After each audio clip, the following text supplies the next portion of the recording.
Nella NG officiel. Nella NG. Écoute, like et abonne-toi à Nella NG officiel sur YouTube. Nella NG officiel. Pour l'actualité musicale congolaise, art et divertissement, écoute la voix d'or.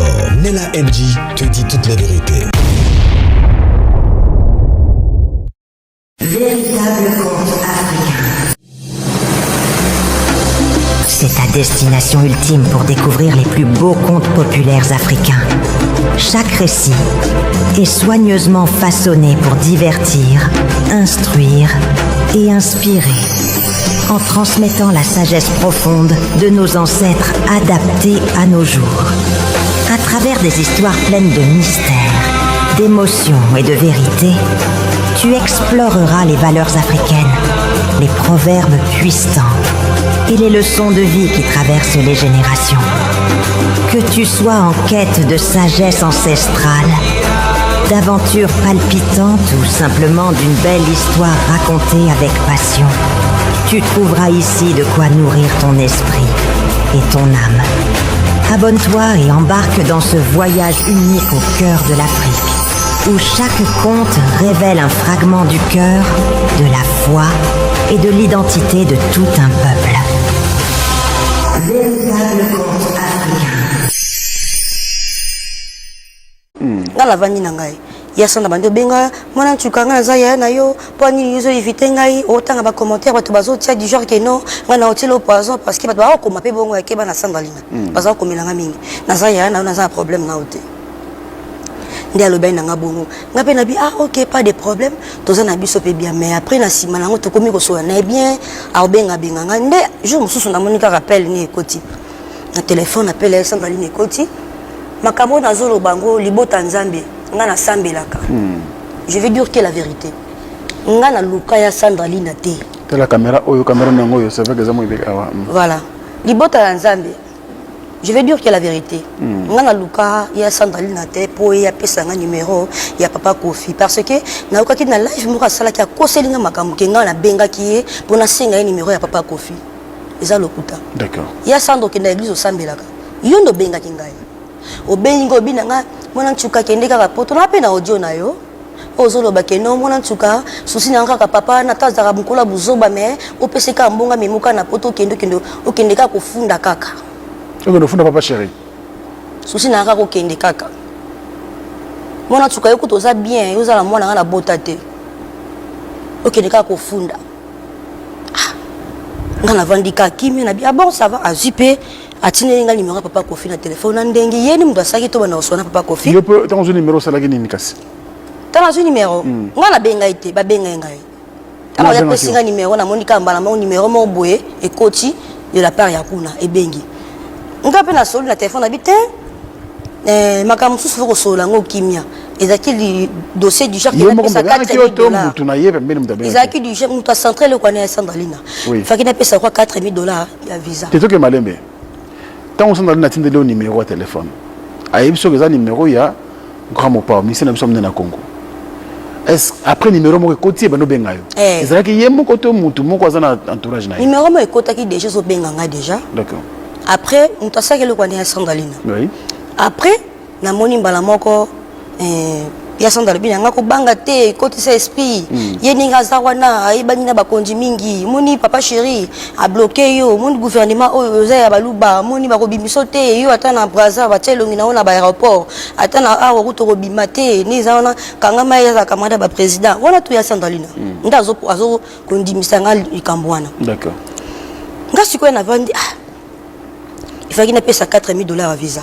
Non, tant on appelle les continents. C'est tout le monde qui a vendu dans l'obité. Na bano réfléchir. Abipon. Quand on pesa $4,000. Pas de la visa. Est-ce qu'il y a kondima? Il y a Sandora kondima, kubangate, boyna boye, kubangate Sandabia kondima. Na lekisi na ngape na jour na vandi na ngape. Na vandi na ngape, na lekisi na ngape. Et comme un message à salut, na s'est présenté. Parce qu'il y a Sandaki Kotinda, pesa $4,000 visa au Kenya. Au combien le numéro on pesa que salut. Eh, na comment il salue? D'accord. Na commis salut na s'est présenté, et ya Sanda Mutatini nga pona pesa mbongo ya visa. D'accord. Sikoyo après na simanango na ekomona na yo raison na bi ah papa ko mo benga nga boye nga la tango commis salut ba répondre quand même ngai na bande ko masalite numéro mo bande ko benga ngai oyambaki noté ngai numéro zo benga ngai nde asena zo benga yo boye numéro zo benga ngai d'accord ndepe to komé ko solo na ye na téléphone za même na ba message ya papa Kofi na téléphone nanga d'accord to komé ko solo na ye na la kisao non c'est tout solo biso yo ko constater to komé ko solo na ye du genre que na pesa 4000 nde ba mabangulu opesimbo on a visa ozu visa okay pour ya sanda ebisa ngande ezali awa papa Cheka Kalinjela okobima te okokende sika moko te batia ba photo na aéroport partout bato so ngo voyager ba connexion te na immigration bakanya parce que moi si na ceux qui du genre bon oh maman nani ba kotela ki papa chéri ba protéger ye et puis ngana kobima mboka ote akotisi makamno na kindoki na molili akotisi jibe piana papa chéri akunjo na mulangi kobima te wana ya sandra d'accord akotisi na kindoki na makambo na yo ko banga te ata papa Kofi bengi ko banga te kende bo solo na yo solo na téléphone d'accord ngapi na bi OK to bando ko na papa Kofi après na sima nango na moni et comme ma discours échangé discours échangé ngapi na vanditi na bi non te makambo ba proposer nga oyo na osala ngote discours échangé comme nini nga na yebaki na opesa mbongo na kei jour suffisant na bimi na futi bien na nga na kei mais na moni makambo échangé et comme makambo mususu comme makambo gratuit ndenge nini et comme makambo gratuit okota na orchestre nga naza na voyage na Guinée nazonga de tout et tout okota e bona mema yo okende nga su na bandi makambo na shwarate na mema okende poto yinde ngazana bakotela ye bakotela ye pas du genre bon bakotela ye ndenge zana amute mabe fu bakanga ye pene fu bakanga ye penda kaka fu bakanga ye amute mabe bona bo ngabe na bi ah na yo réseau yo bande ngeza ko film tazoroba mais on bezaye parce que ezaye batu tuna ki numéro ba biza numéro na ye otunaki batu na tunaki d'accord batu ba yebi tunaki batu ba yebi batu ba ko yeba ye na tunaki ba biza numéro na ye OK jo mususu kutu na bi sinon ye bandeni ke wana za papa Kofi exactement abina abenga na vidéo na biti ko benga na vidéo te oboya benga na vidéo Bosco c'est cause à payer te téléphone ye numéro cause à ye mais vous ça yete vous comme yete tanga lo bana micho to yoba mbongo na ye tanga lo ba ndesi ngana na bino suna yebi so lo bana yeba keza yoti kasi mais que ba bato mo imiter ba voix ye penza l'intelligence artificielle comme il nga benga na appel vidéo ngani na boyaki parce que ba appel musu ba enregistrer ka bato na vidéo ngani na boyaki.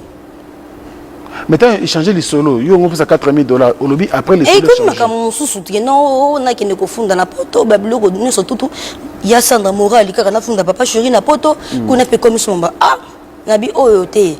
Nabi ya Sandra, ngai oyibisa nga makambo te. Ngani nzabe jamais na ko ke nobi na ko ta papa Kofi au simbate. Jamais. Et puis jamais na rolinga mimanga inde ozolo bawana. Nga kanisa ki lokona ndo oyibisa ki nga ke o pesa 4000 ozuka visa na yo to ala kisho mutu moko boye pisoli o visa. Et comme ya boye na kino kote pa na ye après na kino na poto na kino saisir justice wana na osala na nga ngote na blonzo bloqué na o changer na nga numéro de téléphone. Ya Sandra yo ma ya petit. O changer numéro de téléphone ni nyango. D'accord. O changer numéro de téléphone pour nyango za yuma. So Monica est simité bloqué. Après ngamba mona ya koza téléphone, je me suis dans l'église papa ko faire binga ba 0 heure. Na boyo yamba. Na appel normal na appel WhatsApp. Na ye boyo na ngako yamba, na juka numéro na ye na bloqué, na appel WhatsApp, na bloqué pe na appel normal. Bloqué. Par rapport à nous sommes à la télévision. Na mboko na biso justice ezali. Muto zo betali so na un grand homme. Une légende et puis deuxièmement azali ambassadeur à musique à Congo. Azana ba famille na ye, azana ba avocat na ye, azana mwasi na ye. Est-ce que vous assurez na biloko zo bimisa parce que c'est très grave. J'ai na peso kasi téléphone kasi. Non non téléphone, you know que ça vérité ça vrai na téléphone kasi tala ba conversation tangati. Na peso tanga kasi. J'ai na peso tanga. Pourquoi les gens ont pesa ngai? Oh mais kasi yo zo makambo zo tsanga tembe. Eh, ngana tuna ka ba question. Yone et c'est quoi que non nengo sur la boto comprendre que sur la vérité en fait na yé que na jouer rôle nanga journaliste na yé kolukela papa kofi makambuté d'accord pas papa nanga exact toza ba jimona mona ni ya mwasi wana papa na yé ka koloba parce que ya Sandra na linga nanga lo makambo te muta pousser na koloba vérité ya Sandra po yé moko mutu a proposer nga ndisanga na libulu après wana baluki ayiko kosa nini kokosa na komona ke ngamu na kinda koluka numéro papa Kofi ya mona éclaircir yango très bien alors au bloqué na bloqué na on bloqué c'est quoi après histoire on aussi na ngawana on a bloqué aussi na moni ke makamu na ki kuna na sana ngote parce que papa chéri ta papa moi na ngai makamu mwana o tia vie en danger na bloqué na nga na boy na ngesi est-ce que réaction ça les a kini après on sait que na bloqué na ngam ngamo pao tout ça oui c'est na bloqué réaction les a kini après vandika kimia ici nango nenga za komela nga lisusu te nenga za ko benga nga lisusu te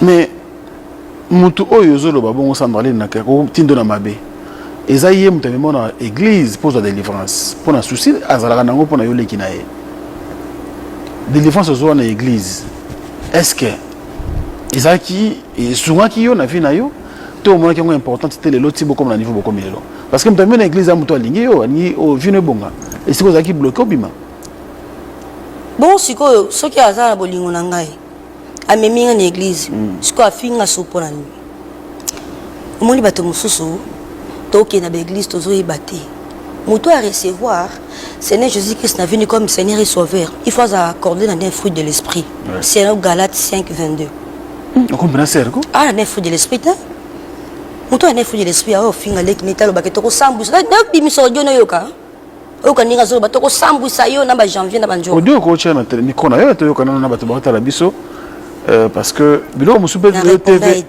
ah bon na mona enjo rapia d'Akri sa finga ngai oh ba message na bango sur téléphone na ngai na ibse merci pour les injures donc ko finga na zo finga za pona makambo yo boya ki ba proposer ki parce que likambo na mona penda grave exact pour tout monde na été nga banda na tiki kobina ya Sandra na mona na été il y a le mois na BCBG en 2007 nous avons na papa le mois en 2007 siko banda 2007 ya le mois wana na ndenga pela banda ko bina na ndenga ke botela na mona na bango so parce que ko bina podium moko te atelo moko te bobina podium moko te yo bandi ko bina na nini to bina ne to lata ne teni moko te mais na ba concert mususu to zalaka ne mina ki non mo amuke makasi mais to lata ne teni moko te d'accord donc tango ya zaki na benge BCBG ngana na bimeta mabe na tolote na le mo amuke makasi na okende kutu kaka ba répétition na ba concert en plein air na ba jour à vacances sur classe saison na okende susute to bino na été ya sanda de be okanga mingi libanda ya BCBG to kanga mingi kaka libanda ya BCBG to kanga mana epete na yo luka njora pour na émission nde na kutaka ayaka wana ibisinga auti église bana prière à Daniel akutanga pe njora na yaka luka ya njora na yaka luka ya Sandra te na yaka luka ya njora ye moko vu que azana bakanda ya papa Kofi na papa chéri yango monaki amiteki directement akotaki yango directement pour ça déjà bakanda ni bandaka ça ra émission dommage to bakinga mutu na tiene erreur pour ya kotelanga mbula nini ya bando c'est la papa chéri ba émission na utinde ndeni esenga na yake lukai mais tawa tusuba lo bakeza bombanda entre bino mibale bombanda te papa nanga bombanda te papa chéri aza papa za na bana na ye ozomo na fupa oyo otena babuzo ba wana bombanda aza na bana ni baza mikolo déjà bombanda ya likamni bombanda te yi moko nde babiloko amelaka esalaki aleka baémission bongo pozo leka na émission oza na eloko oza na eloko akoloba te nde tinga nalekaki mpo na but moko benaki na raison nango naki na mpo bazongisanga na droit nanga omoni mpe esalami alors sikoyo alekaka baémission nakoma papa chéri na raison nini eza lokola mwasi par exemple excusez ngai eza lokola mobali alouwe mwasi moko boye e ala matana na futi yo mbongo esili après moi chano banzolo ta mobali wana ke non ovandaki na ngai c'est la sorcellerie ezalaka te ozomona papa ezaki ndoki donc moi simon bezaki na kala mais après na sima komo loba ovandaki na ngai Qu'est-ce qui prouve qu'il a 6 mois à peser qui à solo? Parce qu'il est prévu. Ah ouais. Donc, papa Chiraza na buzo banate que yo bandate. Aza papa aza mukolo aza na bana na ye. Aza pe na moi minimum ya respect. Ya mona ki ngata na saki ba sortie médiatique na na tika la obeta muto bordure te na lobaka o izaki kaka comme réclamation. Ba droit na yo kaka tout ça. Na sika la ko manquer respect.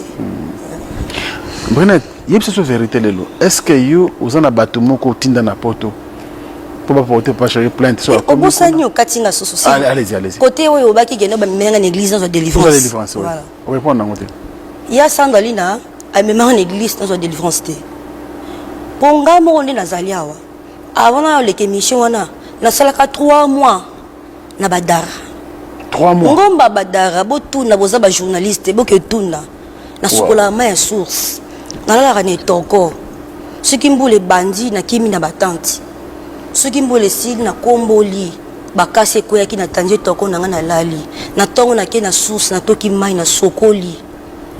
Na osambela nzambe na 2024 na osambela nzambe parce que la moya ki que non ele vous ko simbeza te fa na luka nzambe nga moko pe na bosolo et na luka ki nzambe na nga na profondeur na sanctification parce que nzambe ba luka ki na bosolo ba luka nzambe te que non le osambe lo bokebo ozwate fo luka nzambe nzima na pasi nani ndi batela kaka kibo mwasi na yo te kata mapa mais like pa nzambe akosunga yo kaka exactement ozomona na luka ki nzambe na nga na ngomba 3 mois na leka na ba prière na badara na saki 5 jours na luzizi là na mangi ngé 10 jours na yeko ça 3 mois na badara 2024 na kitara ya konda ko nzete donc ya na mkope sanga délivrance te to amema ngai mokenda ka église abengi saki ngai vu que yep a fait à côté na émission ya on a mona na récompensé payé pa bengi sengai abengi sanga 2 fois jour à liboso to ya luka njora et après habito ki église na bango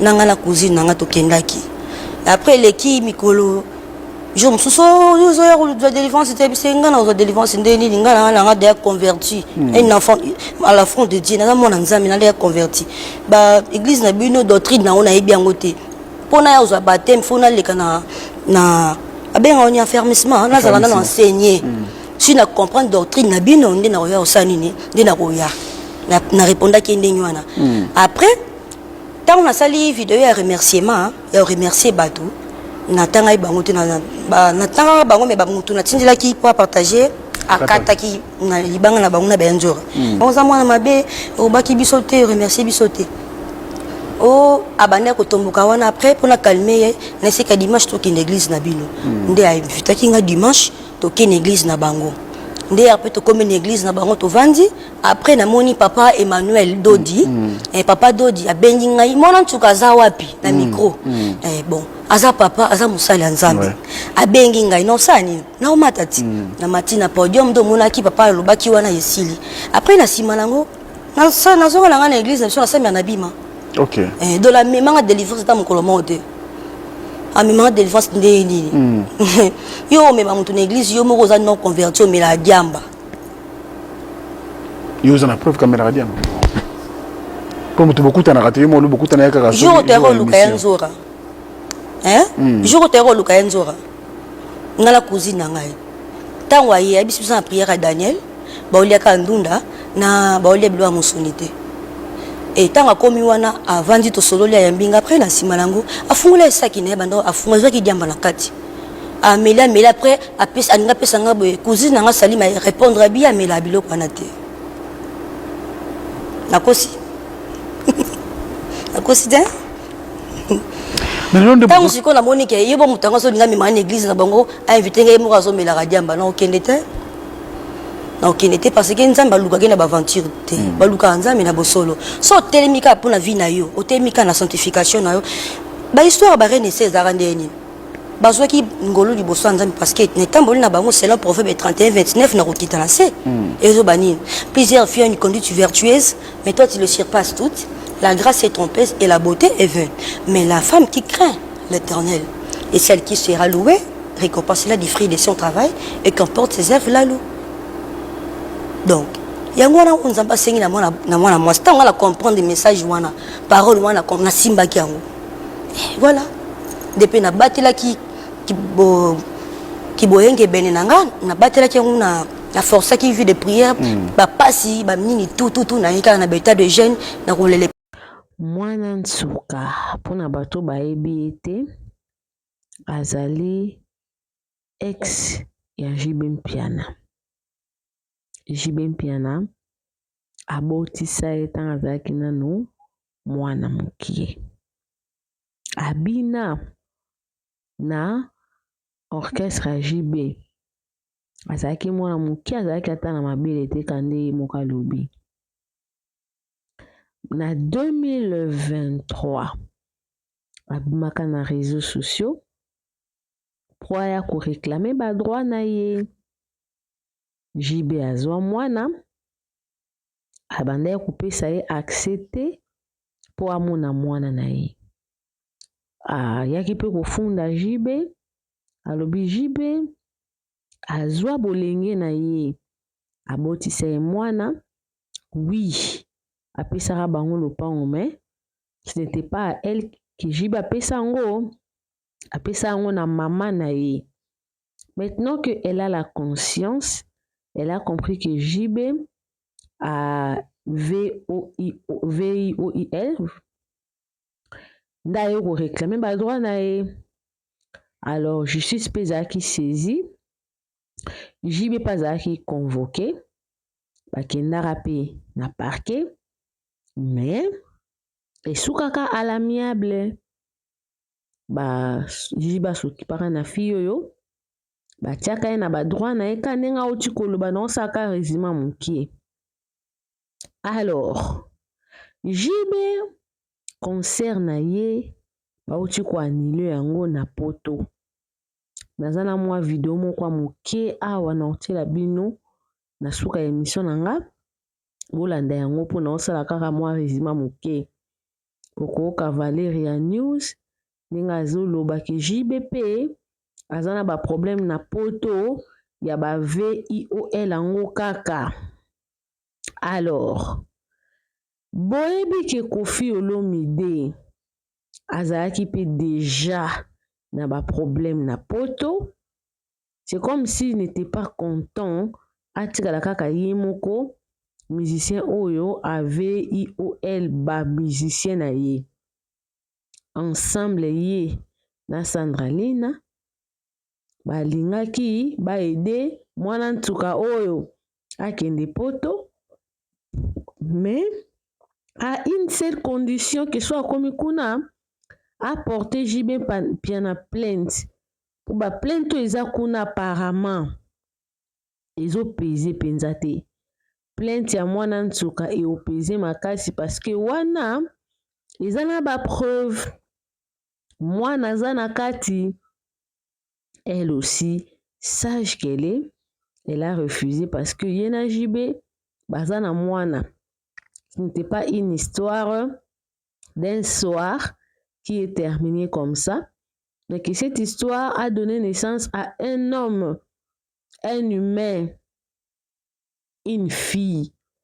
Donc la fille a hésité de faire du mal au papa de son enfant parce que ça va au détriment de l'avenir de son enfant. Elle dit que elle a été déjà remise dans ses droits. Ouais, bande kosenga Jibe salaki yango. Mais azaki na besoin kende poto kaninga otibeta solo bongo. Donc si je comprends bien, Koffi alingaki aleka esika Jibe aleka. Pour quelle raison? Poazwa nini? Jibe na Koffi bayokanaka déjà te. Déjà te boyokaki Jibe émission, pardon, Koffi émission moko batunaki question, je crois ya Mombele batunaki question soki bayokanaka te na Jibe pourquoi.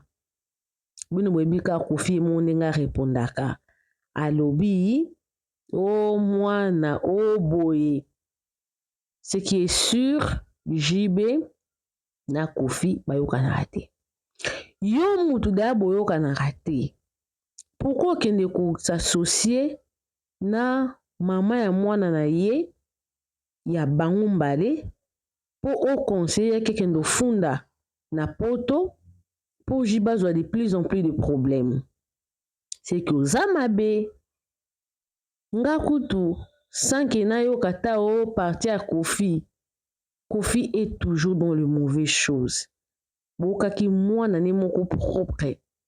Alobaki que Kofi abandé ko comploter na batu po baluka basala ye di Diston mabe. Di Diston ye moko mutalobango na ba jour eleka. Donc c'est fort probable cette dame a un peu de bénéfice du doute sur ce qu'elle est en train de dire. Donc concert à JB ndenge ezalaki annulé na poto bongo. Azada na ba plainte noti la bino vidéo. Mais Kofi squad ngaki amplifier ngo pour jibaza na ba problème très grave na poto. Voilà le monde dans lequel on vit. Tant au moins a fallu à inier. Vous regardez pourquoi inier. Oh peut-être Kofi na mabe moko asala batu. Akasi lokola peut-être les kanzo ka batika na ba mabe wana. Preuve yango que JF Fonge asipportera lisu Kofi te na ba manière nyonso. À cause de makambo ya viva ipa Kofi. Iza pasi. Balobela rabino ke ba musicien bazana makambo na bango mabe basala makambo na bango. Iza vraiment très compliqué. Non, tu la bino vidéo na Valérie News wana on a expliqué pourquoi est-ce que le concert à JB qui est annulé. Mais après wana je pense que nos zones est sousté. Tout vivra mais tout vivra bien. Félicitations mon Nzouka Nzamba pambola yo. Vous êtes très sage. Ils ont moins que vous avez pas un fruit de l'esprit. Vous avez vraiment converti. Nzamba pambola yo. Batela papa JB, asa papa mwana yo. Bolanda.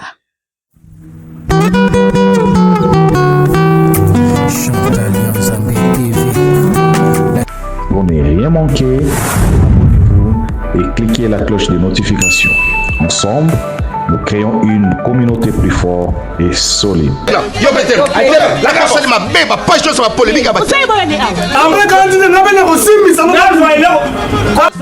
Abonnez-vous chez Chantal Yanzambe TV. Bonne Asie, bonne Océanie, bisous nyoso, tous s'abonner na Chantal Yanzambe TV. Chantal Yanzambe TV, bagad, ba film, ba mission, ba information, et loubou, nyoso, tous s'abonner na Chantal Yanzambe TV. Ba fanatique nyoso, ya vie de loin, na wuti poto, na zongi na ba Congo, abwebu na makenguru seki bubateri, bo s'abonner massivement. Loubelu Madoupipa, alobi, bo s'abonner na Chantal Yanzambe TV. Vous avez déjà ya poté là. Coucou la famille, Bambote Nabino Nyonso, Bisika Bozali, j'espère que vous allez très bien. Alors, bakatinga ba live na TikTok, moi na sala ba live ezate par rapport ya ba signalement ebele elekaki, c'est pour cela bomona yana ba vidéo nanga nyonso na privé. Na YouTube pe na on a problème ya copyright, naza ko arranger ngo et aussi la peut-être samedi au lobby vendredi na pourquoi. Donc, naza ki na 7 jours yo naza ko résoudre naba technicien ya YouTube. Alors naza na information moko, il faut vraiment na sa la vidéo na poster yango na TikTok na ngai. Alors la famille na bisaki bino dernièrement na avant dernière vidéo na sala par rapport ya JB Mpiana. Pourquoi JB Mpiana okima na poto? JB Mpiana okima na poto eza problème ya plainte, eza problème ya visate. Aujourd'hui moi na suka aye ko confirmer yango, mais moi na suka lobby elle n'a rien à voir. Yete mutu asali ba porter JB Mpiana plainte na France. Kofi Olomide Motu akenaki ko motiver ye pona ba porter JB Mpiana plainte, mais ye asalaki eloko te. Mais na minute o JB Mpiana nga naza ko informer na vidéo nanga, je crois que ba vidéo précédente nanga otalaki yango puisque vidéo na salaki o naza lo ba ke JB aokima na France aokima plainte et ça pona ba visa te. Vidéo wana sala plus de 250,000 cas. Batu ba partager ki yango ebele na YouTube nanga esala se ba 10,000 vues. Donc tout ça est arrivé par JB Mpiana. Yango JB Mpiana komi ko bimisa batu po baya koloba eza pona makamba Kofi Olomide. Il n'a pas aussi tort. JB Mpiana il n'a pas tort puisque l'origine ya ba plainte wana o JB Mpiana na ngona poto ezali papa nani oyo ex-patron ya Fally Ipupa. Vous voyez, comme il avait raté Fally na makambo niki, comme les messieurs là, il avait raté Fally Ipupa na makambo niki. Objectif na ezaki Fally à kota prison ba accuser Fally na makambo viol et pas ba keina. Yango mona akota akenda ti et pas ya keina pour ba futa keina mbongo. Keina ko c'est la Fally makambo na tribunal que Fally alingaka a violé. Dieu asala ke makambo ane se réalisé te. Le problème aujourd'hui, c'est quoi? Quand les messieurs étaient en procès avec Béni, batang bakende ko samba na Béni, neyabi sarabino tous les jours, les messieurs n'étaient pas condamnés na ba viol. Puisque so ba condamné pour na ba viol, alors ça la même 50 ans de prison. Donc, to ya muke ya ba année o alors ça la na prison, alors ça la 50 ans to alors beta perpétué. Bozomona. Alors, Azaki n'a pas avocat ou Bazaki très très fort, c'est votre ex-ministre si je me trompe pas, ou Azalara avocat naï.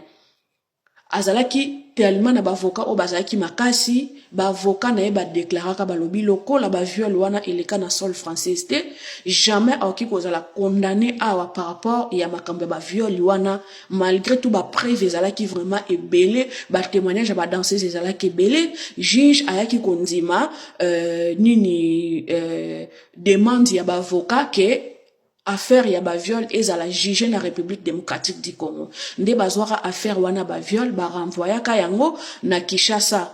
Et na Kinshasa kuna maman Olive avait intervenu. Tant maman Olive a intervenir, yango moni barkita kai na makambo ya ba viol wana tanga salara vidéo azara o sepela wana barkite ngai ba jaloux batikali na soni. Même Fally Ipupa kuta sepela ka puisque Fally amona que non papa na ngai voilà menjo kazandoki. Fally a sepela même azara na rap azalo baba jaloux ya nani ya Pepe basuki na répétition batunyo so ba sepela tant barkita kai na makambo viol na Kinshasa. Mais na poto ba kondanaka e ndenga zaka ko kangela ba danseuse na ndako puisque le kaki na sol na bango yango ba pesa ka 2 ans wana ya sursis ba pesa ka 2 ans ya sursis wana et puis ba pesa ka ina amende ya 70 000 euros. Donc yeko tout temps sursis si la raté a simbara lisoko ya danseuse bolimbisanga na expression simbaka lisoko ya danseuse yango bomoni le lendemain azwaka vol mbango akimi Kinshasa po bakanga ete akende ko corrompre danseuse wana po danseuse wana akende reporter plainte te po se ba porter ke plainte ndenga simba ki partie intime na loi osimbi partie intime ya mwana mwasi bongo sa consentiment na e eza viol yango bomoni akimaki na Kinshasa les jours suivants ake ko futa danseuse wana mbongo po danseuse wana na ba pression ya batu mususu te ake ko porter plainte akota boloko. Alors pendant procès na Béni, lui Pepe avec ses avocats ba poussa Béni à accepter ba accusation que ndenge zawana makamba ba viol et belé et le cas na vie à Béni, JB Mpiana était derrière ça. JB Mpiana était derrière ça. A poussa Béni peut-être je ne sais pas si elle est partie à l'école ou pas puisque Béni ne peut pas porter JB Mpiana plainte. La grande sœur de Béni, Anya Star, elle fit les kangou de JB Mpiana à l'époque.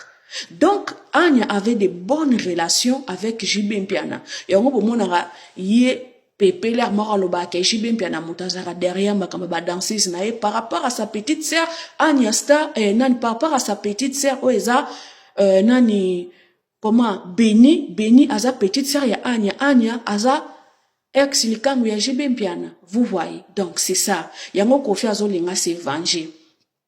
Azolinga se venger. Alors, pendant son procès avec Béni, ba poussai a accepté ba accusation grave contre JB Mpiana. Et ba accusation wana et comment ko peser ke yepe JB tanga yaka na poto akangela batebele na kati banda kwa boto la bango ba passeport ke makambu ya ba VIOL wana pe JB asala mwana nani asala Béni ba makambu wana avant Pepe et ça dépasse ko ya JB soka azana ba avocat makasi loko la Pepe po ba kitende ba kitaki Pepe na makambu viol na France as bakende ko sambisa na kinani na Congo. Ça dépend ya compétence pe na maye la ba avocat puisque simba pas ba tout mususu te yo mutu mususu ozana passeport française osalaki mabe soki wapi yango wana bakosambisa yo mpe bakondane yo soki ozwi bavoka makasi te okoti mpe boloko osaleli yango mpe boloko. Alors le rôle a béni acceptaki baakisation ebele bavoka ya pepe na ye moko pepe bapusa beni na biloba loba jour ya jugement yango bazwa babiloko wana baforma yango ekoma contre ye jibe mpiana yango boni akimaka na poto même liwa ya mwana na ye ke son âme repose à paix na moni poste basali kuna na Paris Presse par rapport ya chauffeur. Donc on croise les doigts que moto oyo alongola ki mwana biso océan na mokili ba retrouver ye. Donc même na matanga océan ayakate eza pona visa te, même na concert o akimi eza pona visa te. Azokima ba accusation wana baya ko kangela aya ko samba pourquoi Pepe aza derrière biloko wana aza derrière même makambo ba légende oyo ye mutu aza derrière makambo wana po baloba ke Fally aza légende te. Pourquoi Charlie Prince a traité une émission Charlie Prince aloba ke Pepe aza star te et soye na motema. Nous tous on sait que Fally pour pas star africaine. Pardon, Fally pour pas légende africaine aza na nzela pas comme légende mondiale. Quand on parle de durabilité, il y a succès dans la carrière professionnelle. Kofi Olomide na durabilité a Fally Ipupa te. Attention, différence entre succès et baisse. Kofi a commis des baises et des polémiques où est maintenant une actualité par rapport à Fally Ipupa demeurant na succès na ba activité professionnelle. So na yebisi nous depuis 2005 ti lelo to komi na 2025. Boye bisanga na depuis 2025 ti lelo Kofi Olomide a se produit na salle nini album nini ya Kofi Olomide o esali succès au niveau mondial ezate par rapport ka ya nzimbo na ye wana kala o asala wana ya loi tibi na ye ya loi wana asali na ba classique belé. Quand on parle na bato ba na ba conduite ya bien na ba carrière na bango to tia Fally to tia Lokwa Kanza même Papa Wemba ana ligne de conduite ya Fally Ipupa te. Tout le bango vérité minute comme aussi la n'habité vidéo côté combien les live des légendes là ce balongo linga ba copyright nanga na ba chaîne non ça la ngo live kuna et c'est lui-même Pepe qui est derrière babilo qu'on a pas baloba ke Fally aza légende te. Pourquoi yé ba benga kaza star te et pas Charlie Prince et ça là est monté ma passe même Kelly Charleston a fait l'émission avec Charlie Prince pendant le baquet yé aza star te et bouleversant monté manaï. C'est pour cela que vous contactez camarade na journaliste pour aéro le baquet Fally aza légende. Vous voyez, minute remis aussi là, je dois couper cette vidéo, non poster en haut, mais Nzambe sera songi, on va faire les lives peut-être samedi. Excellente soirée na Binonyon so bye bye. Véritable conte africain. C'est ta destination ultime pour découvrir les plus beaux contes populaires africains. Chaque récit est soigneusement façonné pour divertir, instruire et inspirer, en transmettant la sagesse profonde de nos ancêtres adaptée à nos jours. À travers des histoires pleines de mystères, d'émotions et de vérité, tu exploreras les valeurs africaines, les proverbes puissants et les leçons de vie qui traversent les générations. Que tu sois en quête de sagesse ancestrale, d'aventures palpitantes ou simplement d'une belle histoire racontée avec passion, tu trouveras ici de quoi nourrir ton esprit et ton âme. Abonne-toi et embarque dans ce voyage unique au cœur de l'Afrique, où chaque conte révèle un fragment du cœur, de la foi et de l'identité de tout un peuple. Véritable conte africain. Nella NG officiel. Nella NG. Écoute, like et abonne-toi à Nella NG officiel sur YouTube. Nella NG officiel. Pour l'actualité musicale congolaise, art et divertissement, écoute la voix d'or. Nella NG te dit toutes les vérités.